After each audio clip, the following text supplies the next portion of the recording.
So CNN shocked me a little bit here, I must say. They have this guest, Julie Roginski, which she's a Democratic strategist. That name almost sounds fake. It's like if me and Joe Rogan had a baby, the last name would be Roginski. I know that's not how it works, and I also know we can't have a baby, but nonetheless, you get the point. This is kind of surprising. She dropped some truth bombs here on CNN. Let's take a listen, and then we'll break it down. She's talking about what's going to happen with the left and the Democratic Party. I think Democrats are starting to mistrust their institutions. And this goes back to a bipartisan effort to lie us into the Iraq War, not just by George Bush, but also by a lot of Democrats. It has to do with the fact that Barack Obama did not hold anybody accountable after the 2008 crisis, which also happened in George Bush's watch, but he became president. He never threw a hostage on the tarmac from Wall Street. You saw the rise of Bernie Sanders as a result of that, and you saw a lot of institutional Democrats, me included, saying, no, this is not the time. We have to stick with the institution. And I think you have a lot of Democrats now, me included, who are pretty sick of the institution and trusting people in the institution. And this is just one example, most recent example, I think, of people institutionally lying to the American people. And what you're ultimately going to see, and I don't have a problem saying this as a Democrat, is that you're going to see a Tea Party version rise up in the Democratic Party based on the fact that this is yet another marker of people just not trusting our leaders anymore. And I'm sorry to say that, but I think we brought this on ourselves. Yeah. Wow. Now, what I'd say to Julie here is we actually already kind of had that. We already kind of had the Tea Party uprising on the Democratic side. It was called Justice Democrats. And the difference is, in a way that the Tea Party sort of meshed together with the Republicans in Congress, they became one and the same. There's the Freedom Caucus, they call it now. That used to be the Tea Partiers. The Democrats did nearly everything in their power that they could to sort of defang the Justice Democrats. And the institutionalist beast of the Democrats sort of kneecapped the momentum of Justice Democrats. And so you did get Bernie's run in 2016 and Bernie's run in 2020 were an indication of politics as usual is not working. But also you saw a wave of Justice Democrats come into Congress. Now, some of them were defeated by straight up AIPAC money, right? You saw that with Jamal Bowman. You saw that with Cori Bush. You even saw that with Nina Turner when it looked like she was going to win her race, and then she got defeated. Again, that was because of millions and millions of dollars in AIPAC money. But you have to, the energy has to be to not destroy the left's version of the Tea Party, because that is where the energy is going to be. That is where the momentum is going to be. That is where the excitement is going to be. And to her point, they sort of fought it every step of the way. Now, I don't know if she doesn't know or didn't realize that that energy was already there and that movement was already there and it was building and it was snuffed out by the establishment Democrats. But to her point, what she says, this is the important part. She's like, look, I'm a Democrat and now I'm even sick of the institutionalists. And now we're having a conversation, right? See, this is what I've been telling you guys. You're not going to find agreement with the populist right because the populist right is fake. They're not real. And that's evidenced by Trump in 2016 doing nothing populist. And Trump this time not even saying he's going to do anything populist. Where you're going to find the agreement now is with the liberals. The disillusioned, disaffected liberals who are not shifting to the right to snuggle up to MAGA. It's the liberals who are going, you know what? Maybe Bernie was right. Maybe people to my left were right. Maybe we need the Democratic version of Trump. And now, again, to her point, you see these liberals who used to be all about the institutions, all about the establishment, thinking they'll protect us. Now they're basically saying, you know what? These establishments failed us. They did.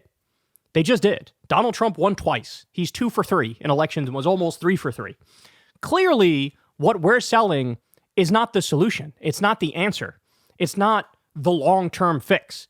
So what are we missing? Well, you're missing, and again, she nailed it with what she said at the beginning. What you're missing is, with the Iraq War, with the subprime mortgage crisis and the Great Recession, with Democrats going along with the Iraq War, Democrats, or Obama in particular, not prosecuting bankers after the Great Recession, it's sort of like, hey, hold on here. Maybe the institutionalists are frauds. Maybe business as usual is just a scam for corporate America and the billionaire oligarchs and robber barons for them to keep robbing us. and for this to be government of, by, and for the wealthy. And so that's the thing. As soon as liberals and Democrats, the voters, wake up to that, then for real, the right is in trouble, because anybody who's actually populist left will defeat the populist right any day of the week, because the populist left gets to focus on actual majority issues, polling-wise. Populist left gets to talk about universal health care and higher minimum wage and the PRO Act. Populist right, they just redirect everybody's anger to divide and conquer. They say, yeah, things suck, but it's not the billionaires' fault, it's trans people and immigrants who made your life shitty. And that's not true. That can only take you so far. As soon as people realize that's not the case, you could crack down on immigrants however you want, or crack down on trans people however you want. People's lives are not going to improve when you do that. You're just going to look like the assholes that you are. But the populist left, if they start raising wages, if they start raising taxes on the rich, they start, doing universal health care, running on these things, then that's real change. And, you can't defeat. That's why FDR, he had 80% of the House and 80% of the Senate at his peak. And he won the White House 4 times. Because it's like an undefeatable ideology, because it actually materially delivers for people. One more time. Here we go. Democrats are starting to mistrust their institutions. And this goes back to a bipartisan. And amen for that, right? God bless that. Democrats mistrusting the institutions. This is what we've wanted for a long time. By the way, I'm not anti-institution. I just want institutions that actually work, that actually function, right? So a good example of that is like Social Security. Social Security is great. It's an institution, and it is one of the most popular government programs we have, and that's a good one, right? But we want to see all the institutions mirror the effectiveness of, say, Social Security. Effort to lies into the Iraq War, not just by George Bush, but also by a lot of Democrats.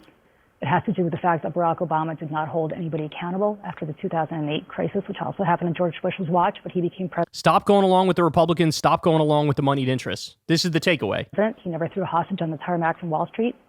You saw the rise of Bernie Sanders as a result of that, and you saw a lot of institutional Democrats, me included, saying, no, this is not the time. We have to stick with the institution. And I think you have a lot of Democrats now, me included, who are pretty sick of the institution and trusting people in the institution. And this is just one example, most recent example, I think, of people institutionally lying to the American people. And what you're ultimately going to see, and I don't have a problem saying this as a Democrat, is that you're going to see a Tea Party version rise up in the Democratic Party based on the fact that this is yet another marker of people just not trusting our leaders anymore. And I'm sorry to say that, but I think we brought this on ourselves. She's right, bro. She's right. I'm waiting for the wave. I'm waiting for a bunch of young millennial candidates who have Bernie's ideology. 35-year-old Bernie Sanders, who take zero shit, are willing to resist Donald Trump and the right and call out the Democrats who are bending the knee to MAGA and have a clear agenda. We want higher minimum wage. We want universal health care. We want to get the money out of politics. We want the PRO Act so everybody has a right to be in a union. That is the future. And that's a winning future. A winning future. And everything else is just noise, right? The media will try to pick these people apart. Republicans will try to pick these people apart. They'll try to gin up controversy and stuff like that, but it won't work. It won't work. You need to trump the left, right? In the same way Trump broke the Republican Party and remade it in his image, we need a whole bunch of young, energetic, social democracy-loving, Bernie Sanders-like lefties to get in politics and just break the Democratic Party's back and reshape it, right? And that's what the project is. That's what it needs to be. But guys, the good news for you, I'm bringing good news to you. The good news is, based on, like, the liberals are waking up. This is a Democratic strategist, and she's like, yeah, the Bernie types were right. The liberals are waking up. They saw Trump beat Hillary, Biden nearly lose to Trump, and now Kamala Harris lose to Trump, and they're going, yeah, maybe we got some things wrong. God bless him. God bless him for introspection. There's more introspection being done on the liberal side than Republicans have ever done ever. So let's go. We know the path forward. Time to plow through. Hey, y'all, do me a favor and like and subscribe. It helps out big time in the algorithm. Click the bell as well for notifications when videos drop, and watch that video on screen right now. You want to.